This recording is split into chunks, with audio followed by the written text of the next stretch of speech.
vaccine policy for our staff, for our town staff. Now, our town staff isn't like a Toronto town staff. Um, we probably have 50 employees, but I know a few of them, and a few of them did not want to be vaccinated, and it ended up being a 7-0 vote to not have any kind of vaccine policy. All of our Kingston had a vaccine policy. I had emailed all their counselors. I'd contacted all of them to try and get them to not do it. I have friends that work in Kingston, but they voted, I think, 11-0 or whatever their numbers were, to put one in place. And I was pretty shocked. I'm not going to lie. We have 2 or 3. I call them COVID crazies on council. They're very pro vaccine. So I feel like it's kind of ironic how aggressive I am on the one side of pushing back, and here I am. I feel like with a very aggressive opposition in my local council. But it's fun. Definitely, what got us suggested. You do need to be quick on your feet. You do need to have thick skin. Like I said, right away, I was in the paper. I was in the local news in Kingston. Gananoque councillor reprimanded and suspended, controversial, anti-science, things like that in the newspapers. But I was ready for battle. I always tried to keep my cool in my conversations, and most of it was the freedom of choice. So, I'm following the science, I'm following the data, Ontario.ca, Canada.ca. I'm not going on random websites and finding stuff. But a lot of it was, you do have to be able to think on your toes and have thick skin. Because even in a small town, I grew up here, like I said, coaching sports, playing sports. I was escorted off the high school football field. I've coached for 6, 7, 8, 9 years. And a lot of these kids I coached all the way up. The principal escorted myself and another coach off the football field this year, so we couldn't continue to coach. So when I suggested the direct impact was we were able to put off the vaccine policy for our staff, but the indirect impact, sometimes even negative news is publicity is good publicity. So I was causing a bit of a crap storm in the papers and in the local community, in the high school. I have a sister that teaches in the school board, so my name, I have fairly good name recognition around these parts between Kingston, Brockville, this area. It does have an impact, and then almost immediately people are reaching out, and it gives someone to latch on to and say, okay, there are more people like me out there. So obviously, Dave Freedom, he's in my area, and then we got together. We have a pretty aggressive little group in our area that are pushing back. But it was touch and go. It was not very pleasant for my wife and even my parents, small town stuff. But I had to keep reassuring them that it's okay. I know what I'm doing, and I'm trying to keep my cool the whole time. But my next move, your friend Dario just mentioned the school board stuff. Also very important. I am gonna hang my hat and or hang up the cleats from a council perspective. I am trying to rally some counselors in this small town currently, but I am going to run for school board trustee in my area. I've been very aggressive with our school board when I learned my kindergarten kid in November. Although it wasn't recommended by Ontario, it wasn't mandated by Ontario, but recommended in November. Our school board locally decided to put masks on the kindergarten kid. And I immediately picked up the phone and called all 12 school board trustees in Upper Canada, and had conversations. They weren't. I'll get you through, but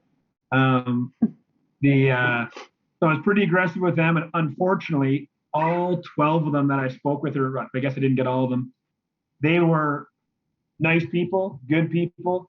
It's a thankless job in the school board stuff. I think most of them didn't see any of this coming.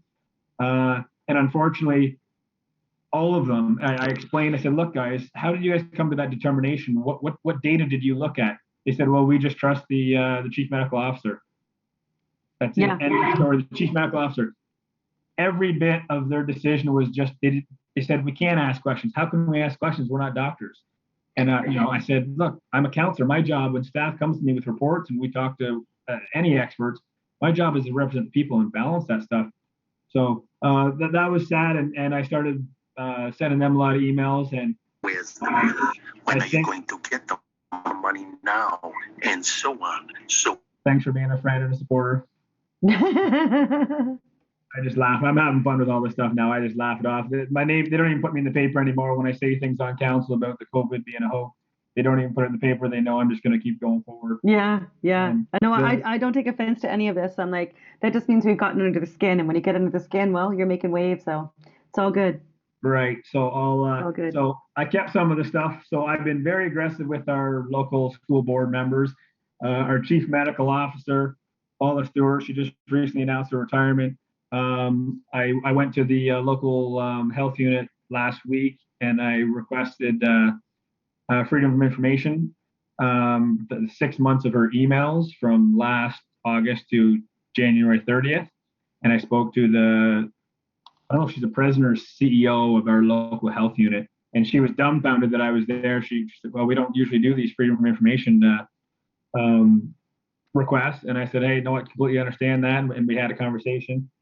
Paula Stewart, our chief medical officer, she sent me an email yesterday saying, hi, Mike. I'd be interested in learning more specifically what is it you're looking for. So I don't know where that's going to go, but basically what I've been doing up here is being a counselor. A regular citizen might not get that attention from the chief medical officer.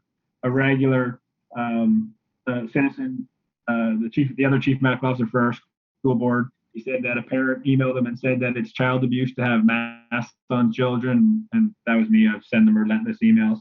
So they know I'm a counselor, so I do think I get a little extra attention just from being a counselor. So it's kind of indirect impact, and they do feel a little more of a threat. And I kind of got to be careful when I talk about being a counselor. That was a reason that I was the integrity commissioner was knocking on my door back in December.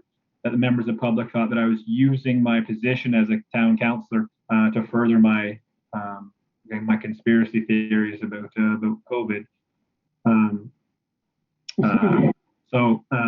Anyway, there's definitely a lot. There's definitely a little more weight to your punch when you are a counselor. People in the community, it gives them hope. It gives people, and around here, I've seen that where people feel a little more comfortable stepping forward and explaining their situation and pushing back and going against the grain a little bit. So I could talk forever, obviously. So you let me know if there's anything else. Yeah, you know what I think would be really important for folks to know on the line, people that are considering, is and it's something that like I wouldn't know to do either. Like I think there's some barriers that we have in our minds that aren't reality or can be easily overcome. And so I think some of those are, first of all, I don't have a lot of money, or I don't have a lot of money for a campaign. It's just it's just me. What change can I bring? Where do I start? So just kind of, Mike, and maybe if you can tell just how you started, and how you got into the council, what you did, and perhaps you could share some insights as well, because I think that people, when you're not in that world, you just feel like it's way over there. I'm way over here. How do I get there?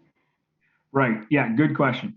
So that's exactly what I'm trying to break down these barriers in. So I posted on my Facebook the other day. I said, if there's anyone in our area looking to run for instant council, please let me know. Don't be shy. Let's learn now. So I had zero experience on any boards or committees. I was very nervous putting my name in the hat. I really didn't have any idea what I was getting into. I'm beyond confident now. I have fun with it. I love our meetings. Nothing can scare me anymore as far as that stuff goes. I had absolutely zero idea what I was getting into. I didn't know the difference between a committee of the whole meeting, a council meeting, a motion. What is correspondence? I didn't know anything about our agenda. I knew zero. Even when I got to our, not really debates, but the opportunity for the town to meet the candidates, I was still nervous. I still had no idea, even though I was born and raised in a small town. I didn't know what people were concerned with. I didn't know what I didn't know. So I had absolutely no idea and kind of fluffed my way through it. But the key for me was just saying, I'm here to listen to the people and understand what the what the taxpayers want, and do my best to build Gananoque to a town that people want to work in, people want to live in, people want to play in. So I kind of kept it simple and very general, very broad. But I just, my thing was just, I'm here to listen. I live here. I have children here. My family's here. I care about this town. I just want to understand what people want, try and make this a fun place to work, live, and play. Specifics, Yeah. I had no idea what I was getting into. I didn't understand public works. I didn't understand finance. Didn't understand sports and rec. Didn't understand any specifics. It was very broad. Um, Now, you mentioned the financing thing, being an independent. So again, different for me in a small town. I didn't knock on any doors. I put 40 signs out, but I did them strategically. I kind of knew who the influencers were in town. I went to each ward of the area of the town, and ours is not a ward system; it's just a general election. And I found kind of the old hockey coaches and football coaches or high school teachers, and I asked them to put my sign in their yards. And I found I was shocked at how important that was. I thought being a local with a big family, I would just crush it, have no issues. Um, I ended up being fourth out of the six that got on. We beat some more. I thought maybe I'm just cocky. I thought I'd be a little higher, to be honest with you, just name recognition. But I learned that how many people didn't have a clue who I was in this small town, never heard of you in my life or your family, but their neighbors had my sign in their yard, and they trust their neighbors.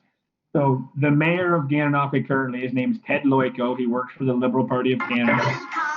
Um, It's so funny. They're so hilarious, these people. It's obviously yeah, the same, like they all coordinated their efforts.